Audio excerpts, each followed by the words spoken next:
그러므로 예수께서 다시 이르시되 내가 진실로 진실로 너희에게 말하노니 나는 양의 문이라. 나보다 먼저 온 자가 다 절도요 강도니 양들이 듣지 아니하였느니라. 내가 문이니 누구든지 나로 말미암아 들어가면 구원을 받고 또는 들어가며 나오며 꼴을 얻으리라. 도둑이 오는 것은 도둑질하고 죽이고 멸망시키려는 것뿐이요 내가 온 것은 양으로 생명을 얻게 하고 더 풍성히 얻게 하라는 것이라. 나는 선한 목자라. 선한 목자는 양들을 위하여 목숨을 버리거니와. 사꾼은 목자가 아니요 양도 제 양이 아니라 이리가 오는 것을 보면 양을 버리고 달아나라니 이리가 양을 물어가고 또 해치느니라. 달아나는 것은 그가 싹꾼인 까닭에 양을 돌보지 아니함이나. 나는 선한 목자라. 나는 내 양을 알고 양도 나를 아는 것이기. 아버지께서 나를 아시고 내가 아버지를 아는 것 같으니 나는 양을 위하여 목숨을 버리노라. 또 이 우리를 들지 아니한 다른 양들에게 내게 있어 내가 인도하여야 할 터이니 그들도 내 음성을 듣고 한 무리가 되어 한 목자에게 있으리라. 내가 내 목숨을 버리는 것은 그것을 내가 다시 얻기 위함이니 이로 말미암아 아버지께서 나를 사랑하시느니라. 이를 내게서 빼앗는 자가 있는 것이 아니라 내가 스스로 버리노라. 나는 버릴 권세도 있고 다시 얻을 권세도 있으니 이 계명은 내 아버지에게서 받았노라 하시니라. 아멘.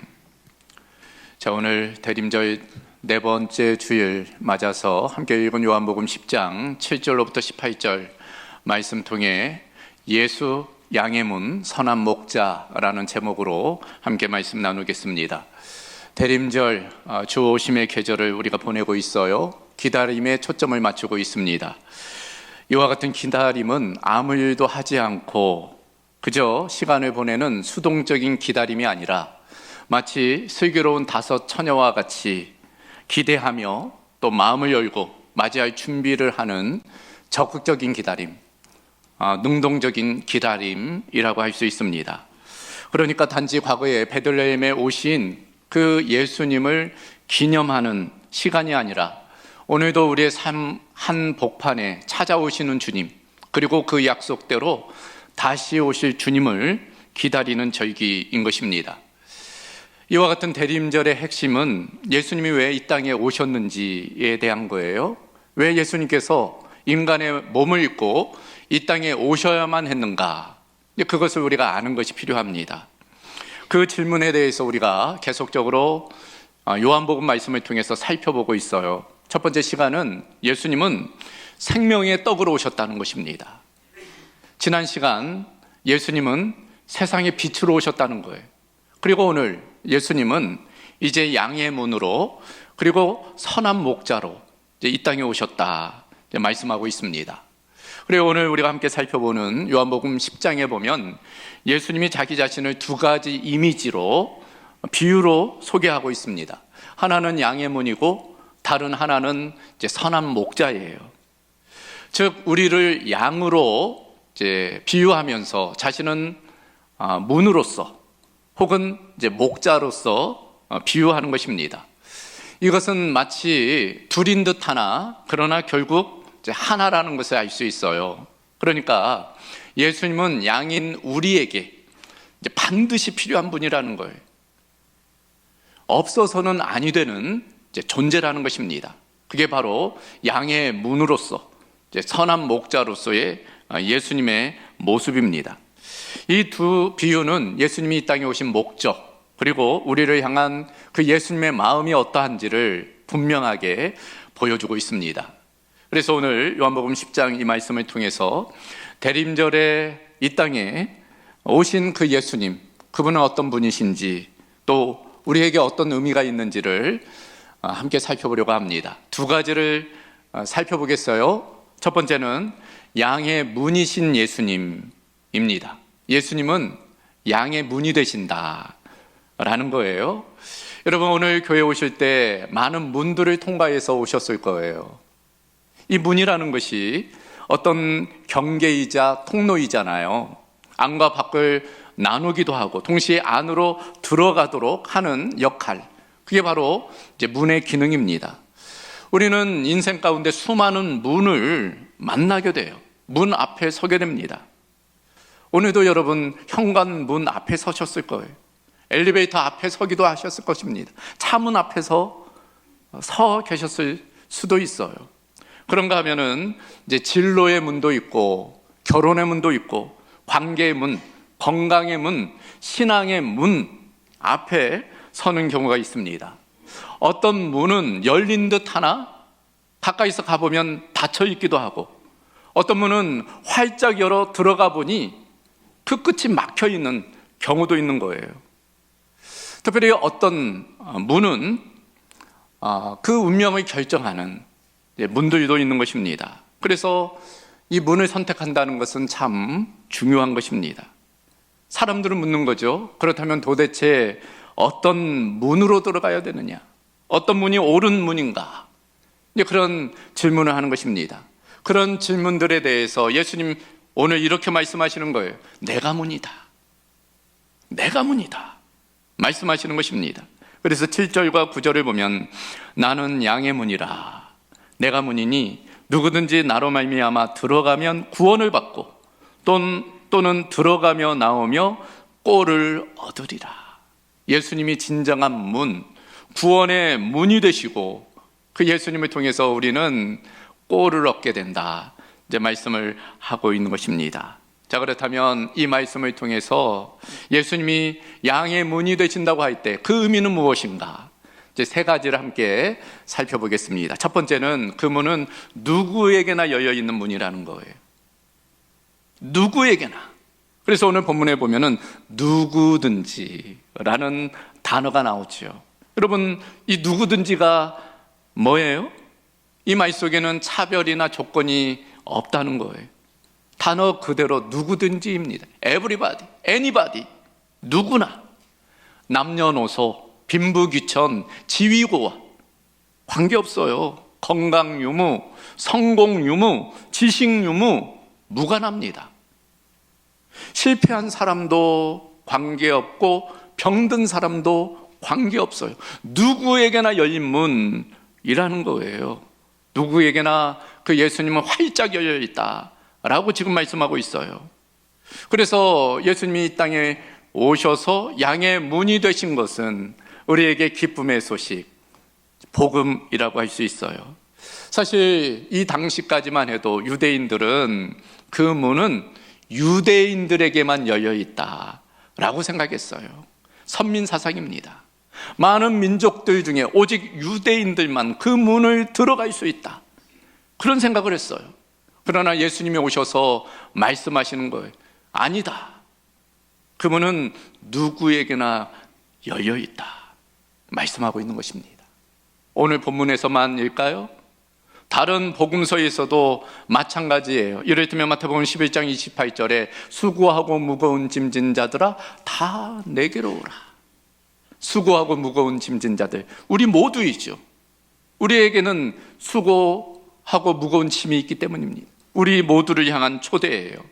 요한복음 7장 37절에도 누구든지 목마르거든 내게로 와서 마셔라. 누구든지, 모두를 향한 초대입니다. 이 누군가에 누가 포함되어 있을까요? 바로 저와 여러분, 우리가 포함되어져 있어요. 내가 포함되어져 있습니다. 그래서 은혜이죠. 더불어 이 누구든지에 누가 포함되어 있을까요? 아직도 그 은혜와 사랑을 모르는 사람들, 믿지 않는 사람들, 아직도 어둠에 있는 사람들, 우리 밖에 있는 사람들, 가족 중에 믿지 않는 가족들, 친구 중에 믿지 않는 친구들, 이웃 중에 예수님을 알지도 받아들이지 않는 사람들, 그들을 향해 예수님 말씀하시는 거예요. 누구든지 오라. 그러므로 양의 문 되시는 그 주님은 누구에게나 열려있는 문이라는 것입니다. 그러나 오늘 예수님은 또 이렇게 말씀하세요. 그 문은 믿음으로만 들어갈 수 있다. 모두에게 열려 있으나 아무렇게나 들어갈 수는 없는 것이다 말씀하고 있어요. 마치 자동문 있죠? 스쳐 지나가도 문이 확 열리잖아요. 그런 자동문은 아니라는 거예요. 그 문은 오직 예수 그리스도를 통과함을 통해, 그 믿음을 통해서 들어갈 수 있다는 것, 그걸 말씀하고 있는 것입니다. 그러니까 저 문을 들어가면 좋을 거야, 저기는 생명의 문이야, 그런 지식으로만은 안 된다는 것, 예수님을 지식으로 아는 것만으로는 안 된다는 것입니다. 그 문은 인격적인 문이에요. 예수님의 그 구원의 역사를 받아들이고 인정하고 신뢰하고 나 자신을 그 주님께 의탁할 때, 맡길 때 비로소 그 문을 통과할 수 있는 것입니다. 그런 측면에서 이 문은 누구든지 들어갈 수 있지만 아무나 들어갈 수 있는 문은 아니에요. 오직 예수님을 통해서만, 믿음을 통해서만 들어갈 수 있는 문입니다. 그래서 양면성이 있어요. 개방성과 제한성입니다. 보편성과 특수성이에요. 말씀드렸다시피 당시 유대인들은 자신이 아브라함의 후손이므로 그 혈통을 통해서 그 문을 들어갈 수 있다 생각을 했어요. 더불어서 자신들이 그 하나님께서 주신 율법을 지킴을 통해서, 그 의를 통해서 자기가 그 문을 통과할 수 있다 생각을 했습니다. 그러나 예수님 단호하게 말씀하세요. 그렇게 해서는 통과할 수 없다는 거예요. 오직 나를 믿음을 통해서 들어갈 수 있는 문이다 라고 말씀하는 거예요.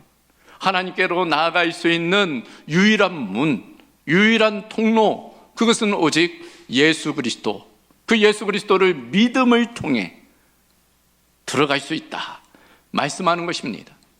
그래서 요한복음 14장 6절에도 내가 곧 길이요 진리요 생명이니 나로 말미암지 않고는 아버지께로 올 자가 없느니라.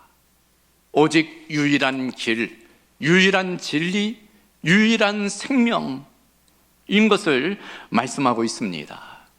여러분, 오늘날도 마찬가지예요. 많은 사람들은 자신의 도덕과 윤리로, 어떤 종교적 열심과 행위로 구원받으려고 해요. 소위 도덕 종교의 모습입니다. 자력 종교이죠. 자신의 열심이, 자신의 노력이, 자신의 선행이 구원을 가져온다라고 생각을 해요. 그래서 그 구원의 산을 올라가기 위해서 정진하죠. 몇몇 구도도 하고 선행도 하고 그럽니다. 이것을 어떻게 비유해 볼 수 있을까? 하늘에 닿으려고 마치 높은 산에 오르는 것과 같다, 그런 생각을 합니다. 여러분, 세계에서 가장 높은 산이 어디일까요? 제가 조사해 보니까 3위가 캉첸중가인데 8,596m래요. 대단하죠? 2위는 K2인데 8,611m. 1위 에베레스트산 8,848m. 화면에 보이시죠? 그 산의 위용이 얼마나 대단한지. 정말로 엄청 높은 산이에요. 그 산을 오르기 위해 많은 사람들이 노력을 해요. 그러나 그 산에 오를 수 있는 사람은 소수에 불과해요. 몇몇의 사람들만 저 높은 산을 오릅니다. 그런데 여러분, 저 산에 올랐다고 해서 하늘을 닿을 수 있어요? 그렇지 않아요. 우리 이 땅에서 보기에는 그 높이와 우리가 있는 자리에 그 차이가 보이지만 저 에베레스트 산을 하늘에서 본다고 생각해 보세요. 우주에서 본다고 생각해 보세요. 우주에서 본 에베레스트 산의 위치입니다. 여러분, 높이가 별반 차이가 없어요. 고만고만합니다. 도토리 키재기. 하나님 보시기에 우리의 의로움이라는 것이, 우리의 선행이라는 것이 그와 같아요. 우리는 도무지 하나님의 그 거룩하심의 기준을 만족시킬 수 없어요. 그래서 하나님이 내려오신 겁니다. 그래서 타 종교, 자력 종교들은 내가 올라가는 거예요. 구원의 산으로 올라가는 겁니다. 그러나 우리 기독교는 하나님이 내려오신 거예요. 하나님의 아들이 내려오신 겁니다. 그리고 우리를 품고 마치 우주선이 그 우주를 향해 날아가듯 우리의 어떠함이 아니라 그 그리스도의 어떠함이 우리를 구원으로 인도해 내는 것입니다. 그런데도 많은 사람들은 상대적으로 내가 저 사람보다 좀 옳다, 좀 착하다, 이런 것으로 구원의 확신을 가지려고 해요. 여러분, 18세기에 영국의 감리교를 시작하고 요한 웨슬리와 더불어 또 미국의 대각성 운동을 일으킨 조지 휘필드가 그래서 이런 이야기를 했어요. 종교는 죄를 회개하게 한다. 그러나 복음은 죄뿐 아니라 자신의 의를 회개하게 한다. 여러분, 종교는 우리의 죄를 회개하게, 도덕은 우리의 잘못을 드러내서 그걸 회개하게 합니다. 그러나 복음은 우리의 의까지도, 자기 의까지도, 내가 좀 낫다, 내가 좀 선하다, 그런 것까지도 회개하게 만든다는 거예요. 하나님의 기준에 만족시킬 사람은 없기 때문입니다. 우리의 어떠함이 아니에요. 예수 그리스도의 어떠하심이 우리의 구원의 방편이 되는 것입니다. 그래서 어느 교회에 이런 팻말이 입구에 붙어 있었대요. 완벽한 사람 출입금지. 완벽한 사람 출입금지. 완벽한 사람은 들어올 수 없다는 거예요. 돌려 생각하면 뭐예요? 완벽한 사람은 없다는 거예요. 하나님이 우리를 완벽해서 불러주시는 게 아닙니다. 부족하지만, 우리가 죄인이지만 우리는 먼저 부르시는 거예요. 그 은혜로 우리가 살아가도록 하는 것입니다. 그러므로 우리가 얼마나 교회를 출석했는가, 직분이 무엇인가, 얼마나 많이 봉사하는가, 뭐 이런 것도 중요하지만 가장 중요한 것이 뭐예요? 내가 예수님을 구주로 영접하고 주님으로 믿고 따르느냐, 그게 중요한 거예요. 구원에 있어서는 오직 그것만이 기준이 되기 때문입니다. 여러분, 노아 방주를 생각해 보세요. 노아 시대의 유일한 구원의 방법은 그 방주 안에 들어가는 거예요. 그 문 안에 들어가는 것입니다. 문 밖에 있는 사람들 중에 착하게 산 사람도 있었겠죠. 다른 사람보다 선행을 베푼 사람도 있었을 거예요. 그러나 관계없이 문 밖에 있으면 홍수에 죽을 수밖에 없는 거예요. 유일한 길, 그것은 예수 그리스도의 문을 믿음으로 통과하는 것입니다. 그래서 성경은 이렇게 말씀합니다. 다른 이로서는 구원을 얻을 수 없나니 천하 인간의 구원을 얻을 만한 다른 이름을 우리에게 주신 일이 없음이니라. 이건 진리의 말씀이에요. 그러므로 양의 문 대신 예수님은 믿음으로만 통과할 수 있는 문인 것입니다. 놀라운 것은 우리가 그 문을 통과할 때 풍성한 꼴을 얻게 된다는 거예요.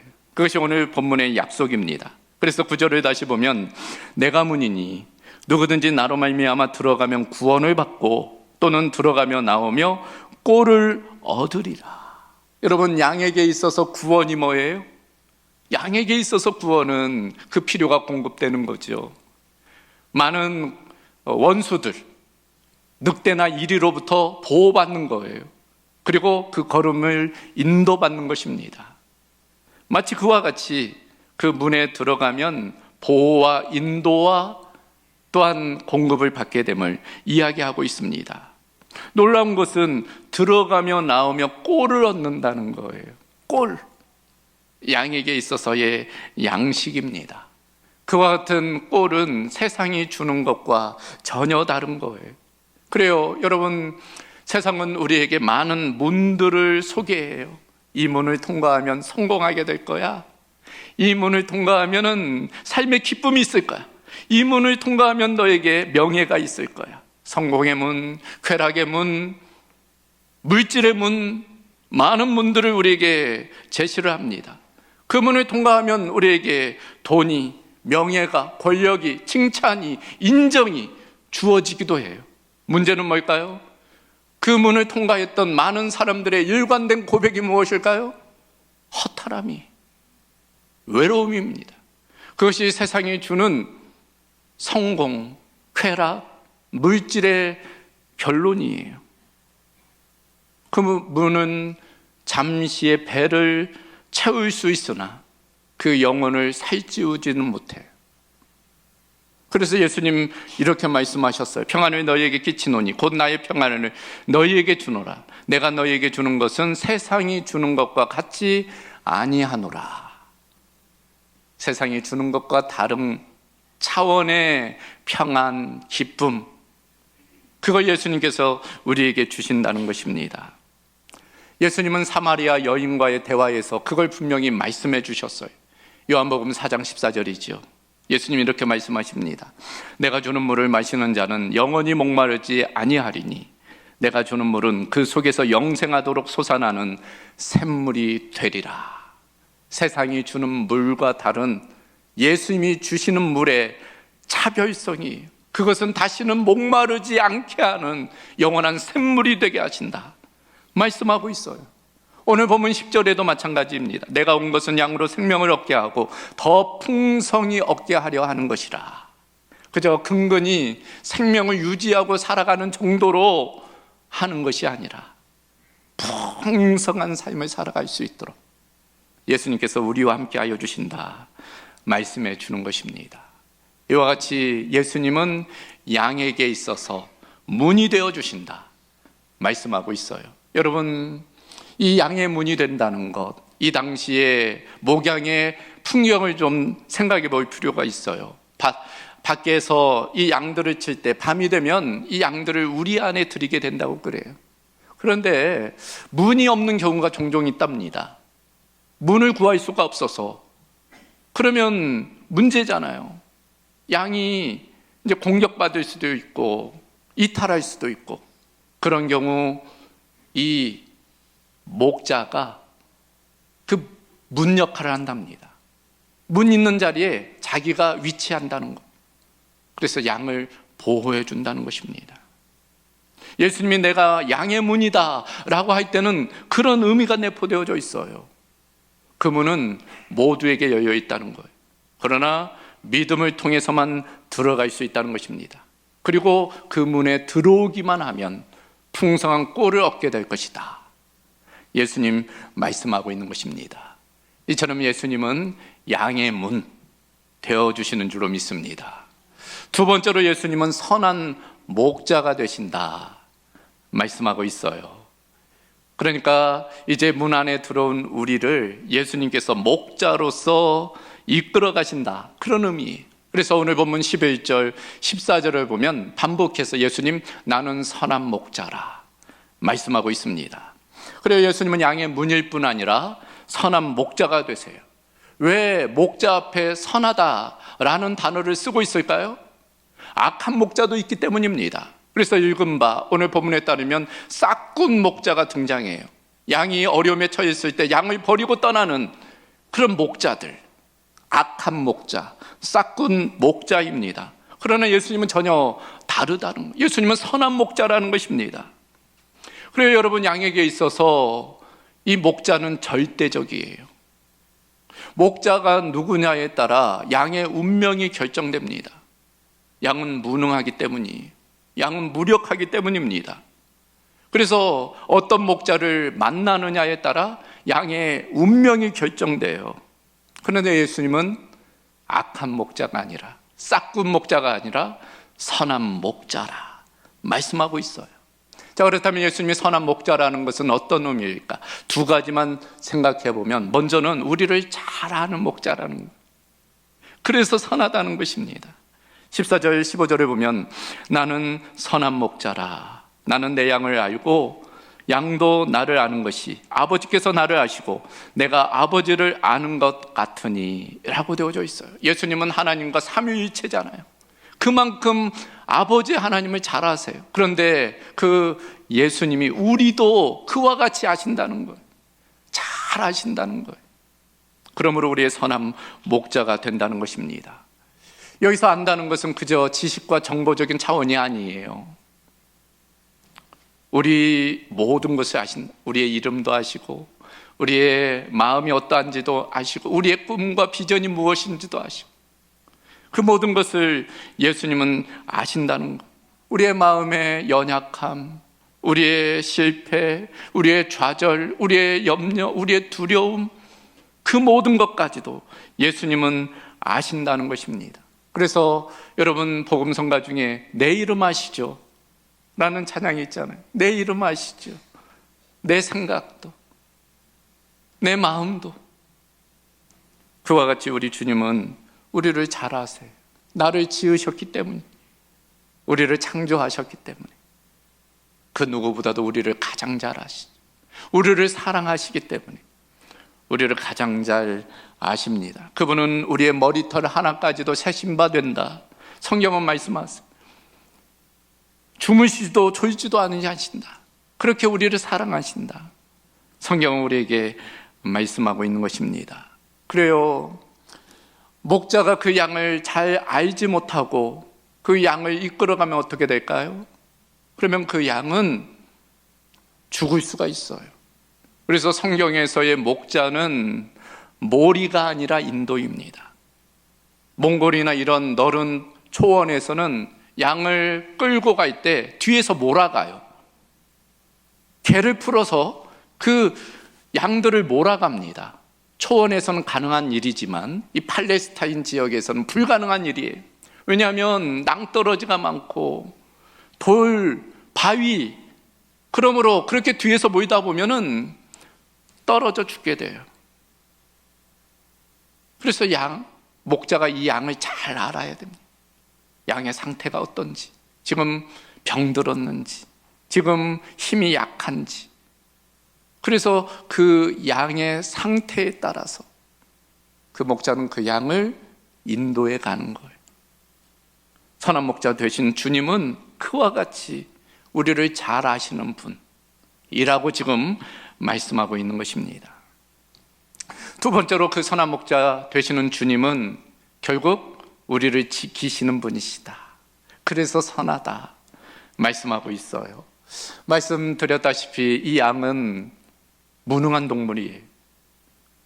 모든 동물 중에 가장 무력한 동물이 양이랍니다. 아무리 약해도 자기를 보호할 만한 것들이 있다는 거예요. 보호책이 있다는 것입니다. 보호색이 있어서 색깔을 좀 바꾼다든지, 뿔이 있어서 그래도 자기를 방어한다든지, 좀 다리가 빨라가지고 도망친다든지. 근데 양은 그렇지, 시력이 약해가지고 2m 이상을 볼 수 없대요. 털은 부슬부슬하잖아요. 그러니까 한 번 넘어지면 혼자 일어나기도 어렵답니다. 다리는 쪼다리라. 그러니 원수에게 잡혀먹힐 수밖에 없어요. 그러나 이 양에게는 누가 있어요? 목자가 있는 거예요. 목자가 양을 지키는 것입니다. 시편 23편에 따르면은 목자는 그 양을 푸른 초장, 쉴만한 물가로 인도해. 그 지팡이와 막대기로 원수로부터 양을 보호합니다. 그 걸음을 인도하고 필요를 공급하는 거예요.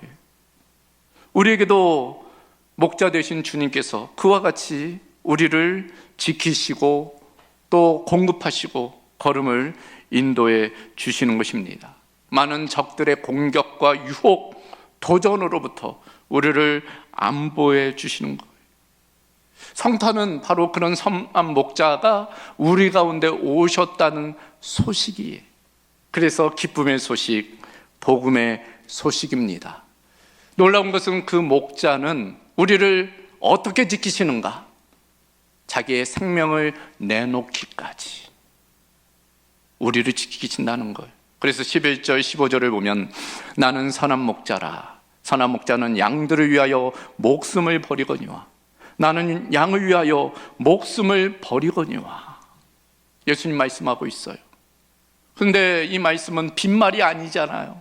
우리가 알다시피 실제 예수님은 이 말씀대로 우리를 위해 자기의 생명을 내어 놓으셨어요. 싹군 목자들은 모두 뿔뿔이 자기 생명을 챙기기 위해서 도망치지만 선한 목자 되신 그 주님은 양을 위해 자신의 생명을 내어 주신 것입니다. 바로 그것을 위해 예수님이 이 땅에 오신 거예요. 성탄은 그런 의미에서 바로 예수님의 희생의 시작점이라고 할 수 있어요.